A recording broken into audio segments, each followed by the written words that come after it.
Hi everyone, welcome to missus 360 vlog. మన videos and shorts అనేవి చాలా వైరల్ అవుతున్నాయి. అందులో నాకు బాగా ఇష్టమైన మన బాబాయ్ గారు కాకినాడ నుంచి వచ్చారు. ఎందుకంటే నా వీడియోస్ అండ్ షార్ట్స్ అనేవి ఆయనకి చాలా ఇంప్రెసివ్గా అనిపించిందంట. అందుకని ఆయన ఒక బిర్యానీ స్పెషలిస్ట్ కాబట్టి ఈరోజు ఆయన నాకు ఒక రుచికరమైన బిర్యానీతో పాటు ఆయన ప్రేమ ఆప్యాయత కూడా నాకు కలబోసి ఈ బిర్యానీ ఎలా వండాలనేది చెప్పబోతున్నారు. సో ఈరోజు బాబాయ్ గారు నేను బిర్యానీ అనేది కలిసి మీ ముందుకు ఒక వీడియో రూపంలో తీసుకొస్తున్నాము. సో మన వీడియోని ఎక్కడ స్కిప్ చేయకుండా చివరి వరకు చూడండి. ఇప్పుడు మా బాబాయ్ గారిని మీకు పరిచయం చేయబోతున్నాను. రండి బాబాయ్. ఈయన పేరు శ్రీనివాసరావు గారు. ఈయన MBA చేశారు. ఇప్పుడు ఈయన ప్రెసెంట్ మార్కెటింగ్ ఫీల్డ్లో జాబ్ చేస్తున్నారు. నమస్కారం అండి, అందరికీ ఎలా ఉన్నారు? ఈ కూల్ సమ్మర్లో హాట్గా మనం బిర్యానీ చేయబోతున్నాం. అయితే ఈ బిర్యానీకి ప్రత్యేకించి అధికంగా ఏమీ పదార్థాలు బయట నుంచి తెచ్చుకోవాల్సిన అవసరం లేదండి. మీ వంటింట్లో మీకు లభ్యతలో ఉన్న పదార్థాలు మాత్రమే వాడి బిర్యానీని చాలా రుచికరంగా వండుకోవచ్చు. బిర్యానీకి కావాల్సిన పదార్థాలు చూపిస్తాను రండి. మొదటగా 1/2 kg చికెన్ ఒక 1/2 అవర్ ముందు పసుపు ఉప్పు వేసి మ్యారినేట్ చేసి పెట్టుకోవాలి. 2.5 కప్పుల బియ్యం నానబెట్టుకోవాలి. అయితే ఈ బిర్యానీ స్పెషల్ ఏంటంటే మనం నార్మల్ రైస్తోనే వండుతున్నాం. దీన్ని ప్రత్యేకించి చిట్టి ముత్యాలు కానీ లేకపోతే బాస్మతి బియ్యం కానీ అవసరం లేదు. దాంతోపాటు అల్లం వెల్లుల్లి ముద్ద కావలసినంత, మసాలా కావలసినంత, కప్పు పెరుగు, 1/2 కప్పు నెయ్యి, 1/2 కప్పు నూనె, నానబెట్టుకున్న కొన్ని బిర్యానీ సామాన్లు అన్నా ఇందులో ఏంటంటే అనాస పువ్వు, బిర్యానీ ఆకు, లవంగాలు, యాలకులు, దాల్చిన చెక్క మాత్రమే, పిడికిడు తరుక్కున్న కొత్తిమీర, పిడికిడు తరుక్కున్న పుదీనా, 5 నుంచి 6 పచ్చిమిరపకాయల చీలికలు, 2 టమాటా సన్నని ముక్కలు, నిలువుగా చీల్చుకున్న 2 పెద్ద ఉల్లిపాయలు.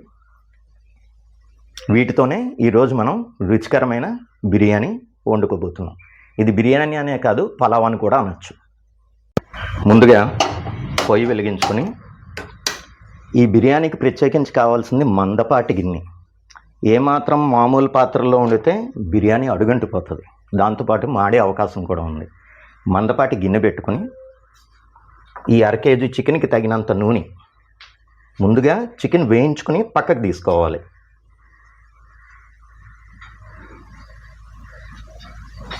ఎందుకంటే చికెన్ వేయించుకోవడం వల్ల ముక్క గట్టిబడి తినేటప్పుడు పంటికి రుచికరంగా తగులుతుంది. లేదంటే మామూలుగా చికెన్ డైరెక్ట్గా వేస్తే బాయిలర్ కావడం వల్ల అది చప్పదనం వస్తుంది. ముక్క రుచికరంగా మసాలాలన్నీ దాని రసం అంతా చికెన్ ముక్క పట్టాలంటే ముక్కని ముందు వేయించుకోవాలి. ఇప్పుడు చికెన్ని ఒక్కొక్క ముక్కగా వేసి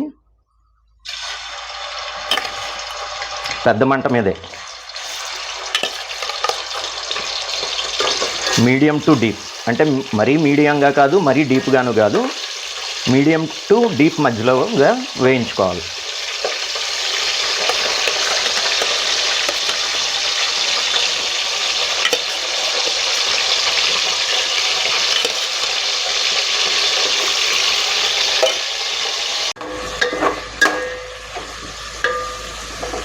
బాబాయ్ చెప్పమ్మా. బాబాయ్, ఎప్పుడు చిన్నప్పుడు నువ్వు తినడం తప్ప వండడం ఎప్పుడు చూడలేదు. ఇప్పుడు బిర్యానీ చేయడం ఎలా నేర్చుకున్నావు బాబాయ్? ఇద్దరు మహాతల్లుల పుణ్యమ్మ. ఒకటే వంట మా అమ్మమ్మని చూసి నేర్చుకున్నాను చిన్నప్పుడు. చిన్నప్పుడు మా డాడీ అంటే నాకు చాలా భయం. ఆయన ఉంటే మా అమ్మమ్మ దగ్గరే ఉండేవాడిని. హాలిడే రోజు, సండే రోజు అమ్మమ్మ ఏమేమి వండుతుంది, ఎలా వండుతుంది అన్నీ కూడా క్లియర్గా చూసేవాడిని. అయితే ఇంకా అప్పటి పద్ధతుల్లో వండాలంటే చాలా కష్టం అనుకో. ఇలాగా మనం ముక్కలు కోసుకుని ఇన్స్టెంట్గా చేసుకునేవి కాదు. అమ్మమ్మ అయితే అన్నీ కూడా రోట్లో నూరి శనికలపత్రం మీద ఎండుమిరపకాయలు, పచ్చిమిరపకాయలు ముద్దలు చేసేది. ఇప్పుడు మనకు అంత ఓపిక ఉందా ఈ బిజీ ప్రపంచంలో? అయితే రెండో పుణ్యం మాత్రం నేను వంట చేయడానికి గల కారణం పిన్నమ్మ. పెళ్ళైన కొత్తలో బిర్యానీ వండమంటే ఫ్రైడ్ రైస్ ఉండింది. అబ్బో, అంటే బిర్యానీ ఫ్రైడ్ రైస్ లా చేసింది. అయ్యయ్యో. ఇంకా అప్పటి నుంచి నేను కొద్దిగా ఈ వంటలు టచ్ ఉన్న మూలన, అమ్మమ్మ దగ్గర చూడడం మూలన ఎన్ని గుర్తుకు తెచ్చుకొని నెమ్మదిగా నేను వంట మొదలుపెట్టాను. ఇది ఎక్కడ కర్మరా దేవుడా అని కూడా అయ్యింది నా పరిస్థితి. ఎందుకంటే ఏదోలే నేను వచ్చు కదా అని చెప్పి ఒకసారి రుచికరంగా వండితే మీ పిన్ని ప్రతి ఆదివారం నన్నే వంట చేయమంటుంది. బాబాయ్, నువ్వు రేపటి నుంచి కాకినాడ వెళ్ళదు బాబాయ్, నా దగ్గరే ఉండిపోవా? మీ పిన్ని దగ్గర ఉంటే వారానికి ఒకసారి వంట, నీ దగ్గర ఉంటే డైలీ వండి పెట్టమంటావు, నేను ఎక్కడ వండగలను? లేదు బాబాయ్, ఉండిపోవా? ఉద్యోగం అనేసి వంటలు చేస్తా కూర్చోనా? నేను మీకు ఇందాక చెప్పినట్టుగా చికెను మీడియం నుంచి డీప్ లెవెల్ మధ్యస్థంగా వేగాలి, మీడియంకి డీప్కి మధ్యలో. అయితే ఇది కొద్దిగా టైం పడుతుంది కాబట్టి ఈ గ్యాప్లో మనం దీనికి కాంబినేషన్గా ఒక మంచి ఉల్లి చట్నీ తయారు చేసుకుందాం. ఇలాంటి చూపిస్తాను కావాల్సిన పదార్థాలు. సన్నగా తరుక్కున్న ఉల్లిపాయ ముక్కలు ఒక పాయ, చిన్న క్యారెట్ ముక్క, కారం ఎక్కువ కావాలనుకుంటే 2 పచ్చిమిరపకాయలు వేసుకోవచ్చు. ఇది కారం ఎక్కువ ఉంటుంది కాబట్టి ఒకటే పచ్చిమిరపకాయ వేస్తున్నాను. దాంతోపాటు కొత్తిమీర, వీటిని సన్నంగా తరుక్కోవాలి. పచ్చిమిరపకాయ చాలామంది ఉల్లి చట్నీలోంచి పక్కకి తీసి పడేస్తారు, కానీ ఆ పచ్చిమిర్చిని సన్నంగా తరుక్కుని ఉల్లి చట్నీలో కలుపుకుని బిర్యానీతో పాటు తింటే చాలా రుచిగా ఉంటుంది. పంటికి కారము తగులుతుంది, నోటికి రుచిగా కూడా ఉంటుంది. ఇదే ఉల్లి చట్నీని ప్లెయిన్ రైస్లో కూడా మనం కలుపుకుని తినచ్చు, ఒంటికి కూడా చాలా చలవ. చెప్పినట్టుగా చికెన్ ఏగే గ్యాప్లో ఉల్లి చట్నీ తయారు చేస్తాం. దానికి ముందుగా కావాల్సింది ఏంటంటే పెరుగు తొరకలు లేకుండా చిలికిన పెరుగు చేసుకోండి. అయితే ఇందులో మామూలు పెరుగు ఎప్పుడు కూడా గట్టిగా ఉండకూడదు, ఉల్లి చట్నీకి కొద్దిగా లూజ్గానే ఉండాలి. అయితే ఇది రుచి పెరగాలంటే కొద్దిపాటిగా ఐస్ వాటర్ కలపాలి. ఇందులో మొదటగా సన్నగా తరుక్కున్న ఒక పాయ ఉల్లిపాయ ముక్కలు, సన్నంగా తరిగిన సన్నటి పచ్చిమిరపకాయ ముక్కలు, కుదిరితే క్యారెట్ కొత్తిమీర, లేకపోతే అవసరం లేదు, మన టేస్ట్ తగ్గట్టుగా వేసుకుని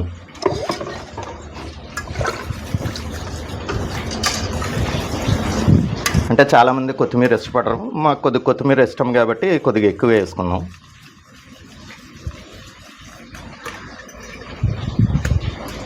దీని తగ్గ కొద్దిగా సాల్ట్. ఇంతేనండి, ఉల్లి చట్నీ రెడీ.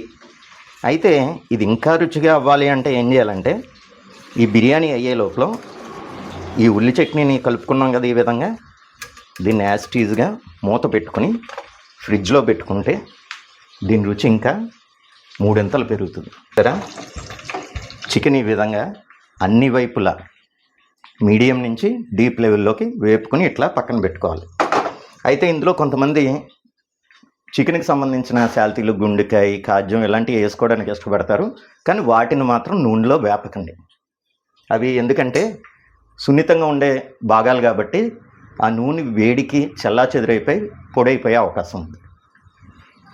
అయితే చాలామంది ఏం చేస్తారంటే ఈ వేయించిన చికెన్ నూనెని చికెన్ గిన్నెకి పక్కకి తప్పేస్తారు. అవసరం లేదు, ఇది ఉన్న నూనెలోనే మనం వేసింది నూనె ఎక్కువే కాబట్టి ఉంది, అది సరిపోతుంది. ఇంకా ఒకవేళ నూనె తక్కువైతే కనుక కొద్దిగా వేసుకోండి. ఒక పావు కప్పు నెయ్యి వేసి ఒక్క నిమిషం హీట్ ఎక్కనివ్వాలి. అంటే నూనె వేడిగానే ఉంటుంది కానీ నెయ్యి చల్లగా ఉన్న వలన నెయ్యి వేడి ఎక్కడానికి 1 నిమిషం టైం పడుతుంది. ఇందాక నేను చెప్పిన విధంగా నెయ్యి వేడెక్కింది కదండి, 1 నిమిషం పాటు వేడి చేయాలని. అయితే మనం చేయాల్సిన పని ఏంటంటే మనం ఏవైతే మసాలా సామాన్లు వేస్తామో అవి కొద్దిగా ఒక 5 నిమిషాల ముందు నానబెట్టుకోవాలి. దానివల్ల ఫ్లేవర్ ఇంకా పెరుగుతుంది బిర్యానీలో. ముందుగా బిర్యానీ ఆకు, 1 ఇంచు దాల్చిన చెక్క, 3 యాలకులు, 2 అనాస పువ్వు, 5 నుంచి 6 లవంగాలు. అయితే మీరు గుర్తుపెట్టుకోవాల్సిన విషయం ఏంటంటే మంట తగ్గించి ఈ మసాలా సామాన్లు వేయాలి. మంట ఎక్కువ ఉంచి వేయడం వల్ల అవి మాడిపోయే అవకాశం ఉంది. ఇప్పుడు ఈ వేసిన వెంటనే సన్నంగా పొడుగ్గా తరుక్కున్న ఉల్లిపాయ ముక్కలు ఇవి వేసి గోల్డెన్ బ్రౌన్ కలర్ వచ్చేదాకా హై ఫ్లేమ్ మీద వేయించుకోవాలి. అయితే ఇందాక నేను చికెన్ వేపిన నూనెలోనే నెయ్యి వేయడానికి కారణం ఏంటంటే చికెన్ ఎంతవరకు అయితే వేగిందో దాని సారం అంతా కూడా ఆ గిన్నెలోనే ఉంటుంది. అది మనం వేయబోయే రైస్కి కానీ వాటర్కి కానీ బాగా మిక్స్ అయ్యి బిర్యానీ ఇంకా టేస్ట్ రావడానికి అవకాశం ఉంటుంది. ఉల్లిపాయలు వేయించినప్పుడు నేను చెప్పినట్టుగా ఈ రకంగా బ్రౌన్ కలర్లోకి వస్తే సరిపోతుంది. మరీ ఎక్కువ వేగాల్సిన అవసరం లేదండి. ఈ టైంలో 2 స్పూన్ల అల్లం వెల్లుల్లి పేస్ట్ వేసుకోవాలి. అయితే ఇది మీరు వండుకునే బియ్యం కెపాసిటీని బట్టండి ఇది ఎంత వేసుకోవాలనేది. అల్లం వెల్లుల్లి పేస్ట్ వేసిన తర్వాత జస్ట్ మీడియం ఫ్లేమ్ మీద లైట్గా వేగనివ్వాలి.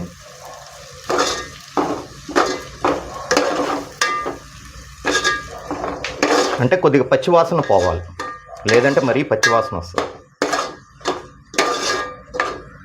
ఓకే బాబాయ్ ఇంటి దగ్గర వంట మీరే చేస్తున్నారా అని చెప్తున్నారు కదా. ఇంటి దగ్గర నేను వంట చేయడం కాదు, ఆదివారం మాత్రమే.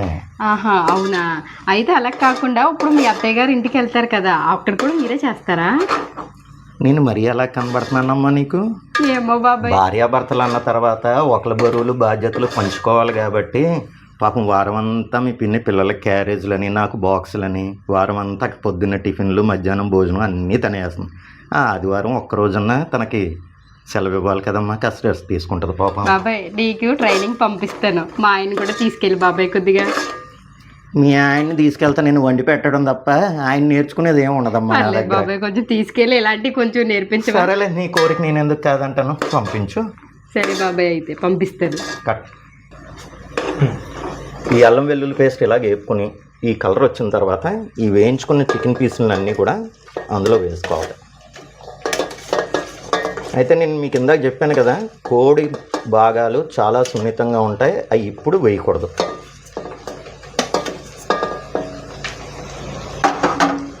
దీన్ని ఒకసారి బాగా మిక్స్ చేసుకుందాం.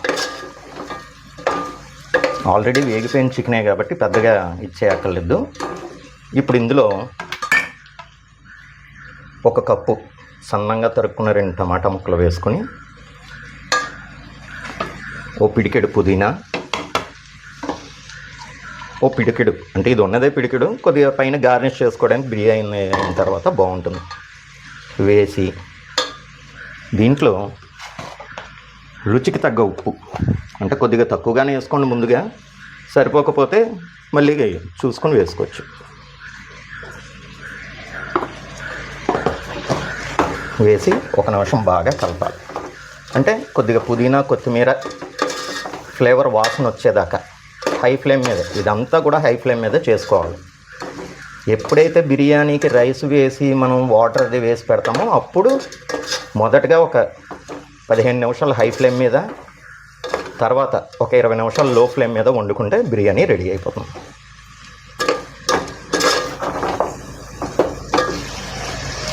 దీన్ని 1 నిమిషం ఇలా చేసి దీని మీద మూత పెడదాం. మూత పెట్టడం వల్ల దాని ఫ్లేవర్ దానికే పట్టి ఉంటుంది. ఇప్పుడు ఈ విధంగా కొత్తిమీర పుదీనా అంతా పట్టింది కదండి టమాటా ముక్కలు. దీంట్లో ముందుగా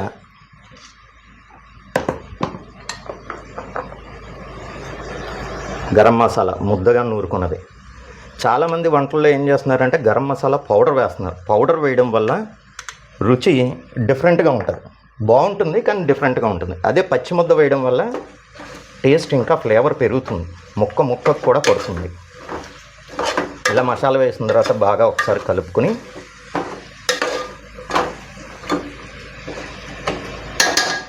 నేను ఇందాకే పచ్చిమిర్చి చీలికలు రెడీగా పెట్టుకున్నాను. అయితే జనరల్గా కారం తక్కువ తినేవాళ్ళు 3 వేసుకోండి, కారం ఎక్కువ కావాలనుకున్న వాళ్ళని 5 నుంచి 6 వేసుకోవచ్చు. ఇందులో 1 స్పూను పావు కారం లేదా స్పూనున్నర వేస్తే ఓ చిటికెడు నల్ల మిరియాల పొడి టేస్ట్ కోసం మాత్రమే, అలాగే తెల్ల మిరియాల పొడి వేసి బాగా కలపండి.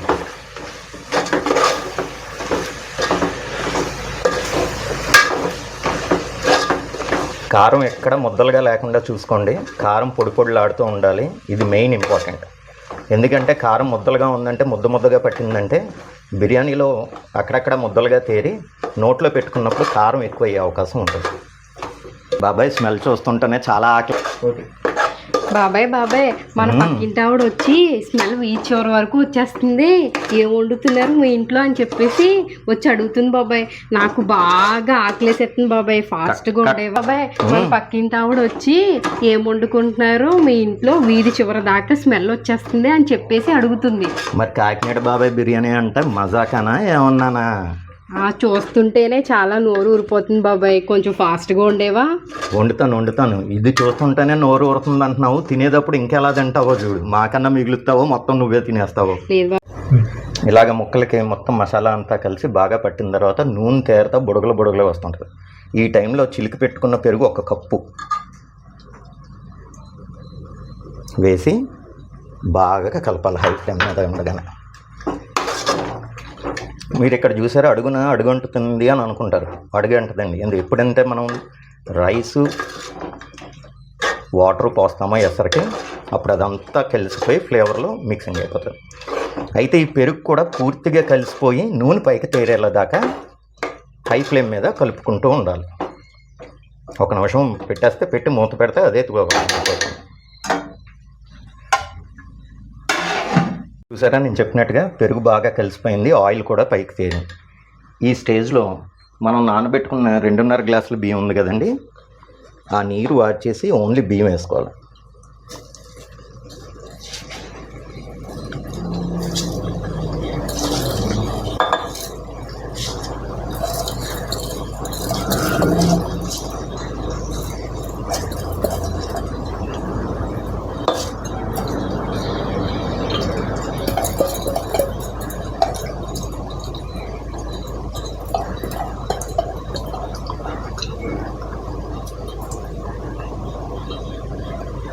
ఈ బియ్యం వేసుకున్నప్పుడే ఇందాక చీల్చి పెట్టుకున్న పచ్చిమిరపకాయ ముక్కలు, మేము కొద్దిగా కారంగా తింటాం కాబట్టి నేను 5 మిర్చి వేసాను. కారం తక్కువ తినేవాళ్ళు 3 వేసుకోవచ్చు.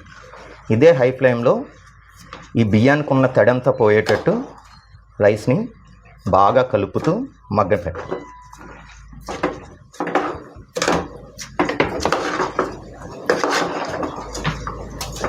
ఇందాక మనం చేసిన చికెన్ మసాలా మొత్తం అంతా కూడా రైస్కి బాగా పట్టేటట్టు పట్టి 2 నిమిషాలు తడి ఆరిపోయేదాకా మగ్గనివ్వాలి.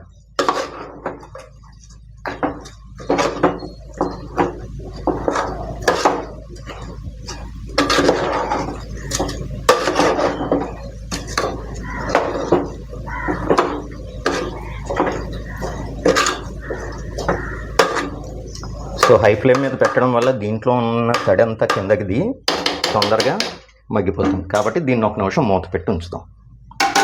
మర్చిపోకండి, పొయ్యి మాత్రం హై ఫ్లేమ్లోనే ఉండాలి. ఫస్ట్ పచ్చి మసాలాలు వేపుకున్నప్పుడు లో ఫ్లేమ్లో, తర్వాత హై ఫ్లేమ్లో ఉంచాలి. బియ్యానికి ఉన్న తడి అంతా ఆరిపోయి ఆయిల్ కూడా పైకి తేరింది. సో ఇప్పుడు మనం వాటర్ పోసుకునే ప్రాసెస్. నేను 2.5 గ్లాసులు రైస్ తీసుకున్నాను కాబట్టి గ్లాసుకి 2 గ్లాసులు అంటే 2.5 గ్లాసులకి 5 గ్లాసుల నీరు పోసుకోవాలి.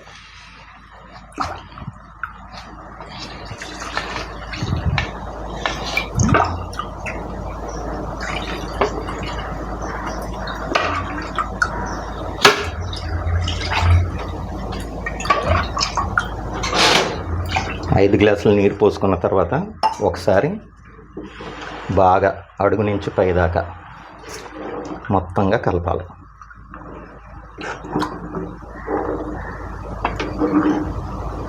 ఒకసారి కలిపిన తర్వాత ఈ స్టేజ్లో కొద్దిగా సాల్ట్ అనేది చూసుకోండి. సాల్ట్కు ఇంకా కావాల్సిన వాళ్ళు వేసుకోవచ్చు, తక్కువగా తినేవాళ్ళు తక్కువగాను వేసుకోవచ్చు. అంటే ఇప్పుడు ఒకసారి చూడాలి, అట్లానే సాల్ట్ కొద్దిగా తక్కువైంది ఇప్పుడు ఒకసారి చూసుకోవాలి. అలాగే ఎసరు పట్టిన తర్వాత బాగా మరిగేటప్పుడు కూడా సాల్ట్ని ఒకసారి చెక్ చేసుకోవాలి.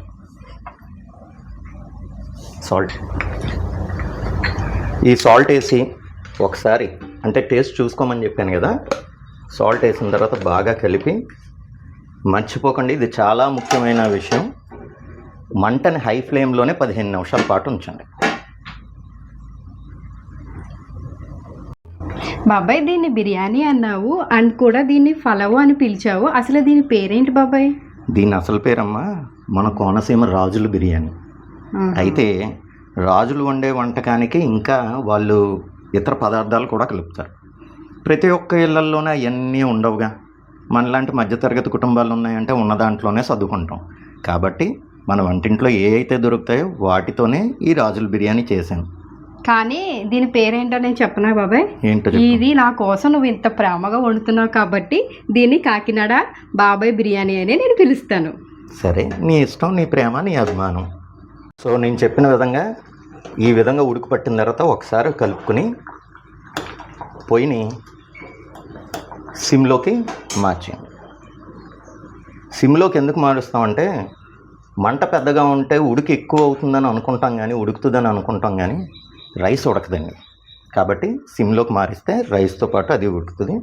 ఇందాక నేను చెప్పినట్టుగా ఆల్రెడీ సాల్ట్ కలిపాం చూసాం. ఈ స్టేజ్లో మళ్ళీ ఒకసారి సాల్ట్ అన్నీ సరిపోయినాయా సమపాలల్లో, కారం కానీ అన్నీ ఒకసారి చూసుకోవాలి.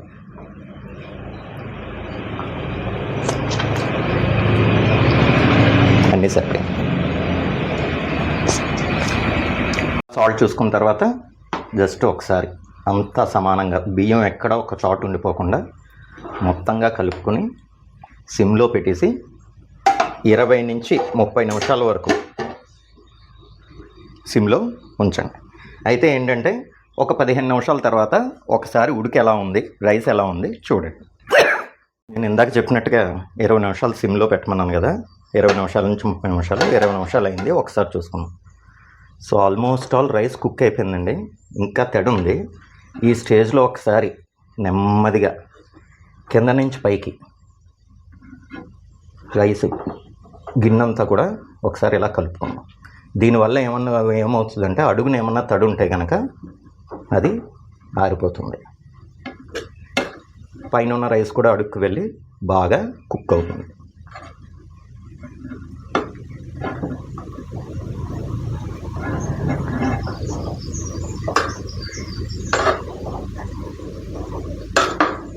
దీన్ని మళ్ళీ ఇంకొక 10-15 నిమిషాలు ఇట్లానే సిమ్ మీద ఉంది.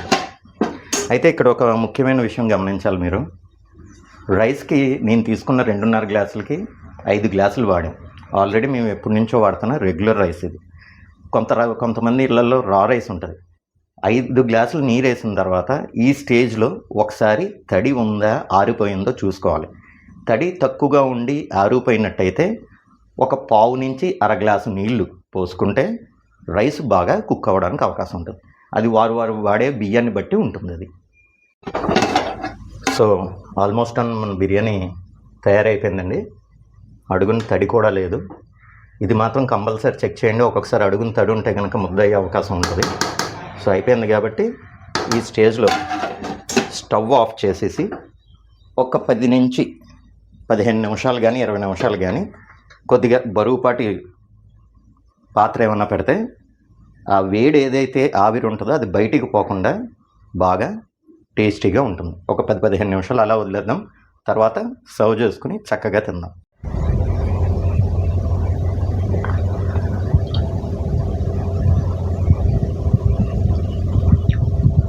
నేను అనుకున్న దానికన్నా ఎక్స్పెక్ట్ చేసే దానికన్నా చాలా సూపర్గా చేసావు బాబాయ్. ఇలాగే వారం వారం మా ఇంటికి వచ్చి ఒక స్పెషల్ రెసిపీ ఏదన్నా చేసి పెట్టు బాబాయ్. ఫ్రెండ్స్, మీరు చూశారు కదా మా కాకినాడ బాబాయ్ బిర్యానీ అనేది ఎలా ఉందో. మీరు కూడా మీ ఇంటి దగ్గర చేసుకుని నాకు కామెంట్ చేయండి. మన వీడియో మీకు నచ్చినట్టయితే లైక్ చేయండి, షేర్ చేయండి అండ్ సబ్స్క్రైబ్ కూడా చేయండి. Thank you for watching my videos. Bye bye. Next వీడియోలో కలుద్దాం.